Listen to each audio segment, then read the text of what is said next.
అందరికి నమస్తే అండి. సో, టీడీపీ వాళ్ళకి ఇది ఈరోజు ఒక పండగ రోజే అనుకోవచ్చు. ఎందుకంటే టీడీపీ వాళ్ళు అందరూ సంబరాల్లో మునిగిపోయారు. సో, ఎందుకు మునిగిపోయారో మీకు తెలుసు. 5 సంవత్సరాల నుంచి వాళ్ళు పడ్డ ఆవేదన, వాళ్ళు చూసిన కేసులు గానీ, అరాచకం, రౌడీ రాజకీయం ఈ రోజుతో వాళ్ళకి ముగిసింది అని అనుకోవచ్చు. ఎందుకంటే ఎప్పుడైతే వైసీపీ వాళ్ళు అధికారంలోకి వచ్చిన తరువాత ఎలాంటి అరాచకాలు టీడీపీ వాళ్ళ మీద ఎలాంటి హింసాత్మక దాడి చేశారో మనం చూసాం. ఎందుకంటే ఒక పార్టీ ఆఫీస్‌ని లోపలికెళ్ళి కొట్టడం, చైర్లు ధ్వంసం చేయడం, సిస్టమ్స్ ధ్వంసం చేయడం, మొత్తం ఒక గజిబిజి వాతావరణం తీసుకొచ్చారు. అది జరిగిన తర్వాత జగన్మోహన్ రెడ్డి గారు పబ్లిక్ మీట్‌లో ఏం చెప్పారంటే, నన్ను ఒక మాట అన్నారు కాబట్టి మా వాళ్ళు ఏదో కోపంతో మీ ఆఫీస్‌కి వచ్చి పగలగొట్టారేమో, అది పగలగొట్టారు దానికి ఏమైంది అని అన్నారు. సో, ఒక సీఎం స్థాయి వ్యక్తి కూడా అలాంటి మాటలు మాట్లాడడం కరెక్ట్ కాదు. ఎందుకంటే మనోడైనా పగోడైనా అది చేసేది తప్పే. తప్పుని మనం అధికారంలో మన అధికారంలో ఉన్న తర్వాత ఆ తప్పుని మనం ఎత్తేసి వాళ్ళ మీద కేసు పెట్టడం కానీ, ఇంకోటి కానీ చట్టపరమైన చర్యలు వాళ్ళ మీద తీసుకోవాలి. మన పార్టీ అయినా, పరాయి పార్టీ అయినా. ఇలాంటి పనులు వైఎస్ జగన్మోహన్ రెడ్డి గారు చేయక ఇంకా దాన్ని ప్రోత్సహించారు. ఇంకొకటి ఏంటంటే టీడీపీ పార్టీ మీద దురుసుగా మాట్లాడి ఒక మంత్రి కానీ, ఎమ్మెల్యేని వాళ్ళు ఇంకా ఎంకరేజ్ చేశారు అనుకోవచ్చు. ఎందుకంటే ఒక మనిషిని అమ్మ ముగ్గుడని తిట్టిన తర్వాత ఆ మనిషిని తీసుకొచ్చి అలా చెప్పడం తప్పు, అలా చెప్పకూడదు అని క్షమాపణ కూడా చెప్పించాల. అదే వ్యక్తి ఇంకా 2-3 సార్లు అనడం కూడా మనం జరిగింది. అది కూడా మనం కళ్ళారా చూసాం. ఈవెన్ అసెంబ్లీలో కూడా అది మాట్లాడకూడదు, అన్‌పార్లమెంటరీ లాంగ్వేజ్ కూడా యూజ్ చేశారు. అదే ప్రతిపక్ష నేత చంద్రబాబు గారు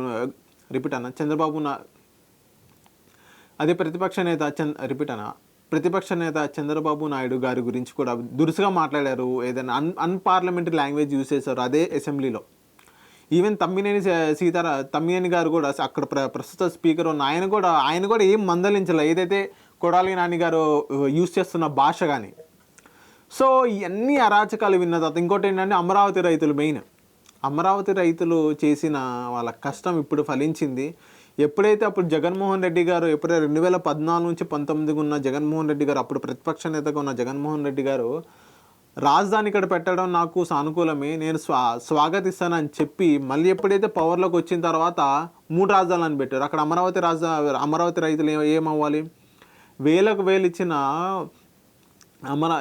వేల ఎకరాలు ఇచ్చిన కొన్ని వందల మంది అమరావతి రైతులు ఏమైపోవాలి? ఏం ఆలోచించాల. పోలవరం కడతా అన్నారు, పోలవరం కట్టాలా? సో, ఇలాంటి చాలా ఉన్నాయి. జగన్మోహన్ రెడ్డి గారు చేసిన తప్పులు అండ్ ల్యాండ్ టైటిలింగ్ యాక్ట్ కూడా వాళ్ళ ఇంపాక్ట్ ఇంకా బీభత్సంగా ఉన్నాయి. సో, ఇలాంటివి చూసుకుంటే 1, 2 ఇంకా చాలా ఉన్నాయి మన కళ్ళారా చూసింది. ఏదైతే ఇప్పుడు ప్రజావేదిక అనేది కూల్చేశారు. సో, ఇలాంటివి చాలా ఉన్నాయి. ఇంకా చెప్పుకుంటూ పోతే ఇంకా చాలా నిరుద్యోగులు కానీ, గవర్నమెంట్ ఉద్యోగులు కానీ, ఒక కంపెనీ కూడా సరిగ్గా రాకపోవడం, కంపెనీలు ఎన్ని వచ్చినాయి అంటే వేలలో లెక్క వచ్చి, ఎన్ని వెళ్ళిపోయినాయి అంటే కొన్ని వందలో చెప్పుకోవచ్చు మనం. దాని గురించి అయితే మనం మాట్లాడుకోవాల్సిన అవసరం లేదు. రోడ్లు సరిగ్గా లేవు. ఇలాంటివి చెప్పుకుంటూ పోతే ఇంకా చాలా ఉంది. ఒక గంట అయినా సరిపోదు ఇలాంటి చెప్పుకుంటూ పోతే. ఇలా అందరికీ చెక్ పెట్టడానికి ఈరోజు మనకి రిజల్ట్స్ వచ్చినాయి. లాస్ట్కు ఆంధ్ర ప్రజలే విన్ అయ్యారు. చంద్రబాబు నాయుడు గారు కూడా ఇప్పుడు మనం సీఎంగా మనం చూడబోతున్నాం. సో, ఎందుకు చూడబోతున్నాం అంటే ప్రజెంట్ ఇప్పుడు నేను క్యాల్కులేషన్లు ఎలా చెప్తాను అంటే, ప్రజెంట్ నేను ఇప్పుడే ఓపెన్ చేస్తాను. అదే సాక్షి ఛానల్ నేను ఓపెన్ చేస్తున్నాను. సాక్షి ఛానల్లే కూడా టీడీపీకి 127 ఇచ్చారు, వైఎస్ఆర్సీపీకి 21 ఇచ్చారు, బీజేపీకి 7, జనసేనకి 20 ఇచ్చారు. అంటే లీడింగ్లో ఉన్నాయి. బుచ్చయ్య చౌదరి గారు కూడా విన్ అయ్యారు. అది డిక్లేర్ అయిపోయింది. మంచి మెజారిటీతో విన్ అయ్యారు. సో, సాక్షి ఛానల్లో కూడా మనకి వైఎస్ఆర్సీపీకి కేవలం 21 మాత్రమే పరిమితం అయ్యారని సాక్షి ఛానల్లో కూడా వేస్తున్నారు.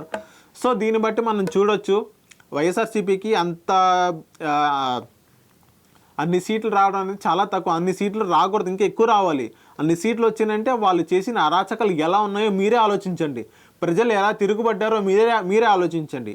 సో, ఇలాంటివి చెప్పుకుంటూ పోతే చాలా ఉన్నాయి. సో, టీడీపీ వాళ్ళకి ఒక మంచి ఊపు వచ్చింది. అందుకని వాళ్ళు సంబరాల్లో మునిగిపోయారు. ఇంకా సంబరాలు ఇంకా జరుగుతూనే ఉంటాయి. ఈరోజు రేపు ఒక వారం 10 రోజులు అనేది సంబరాలు అనేది, స్వీట్స్ అనేది, పార్టీలు అనేది జరుగుతూనే ఉంటాయి టీడీపీ వాళ్ళకి.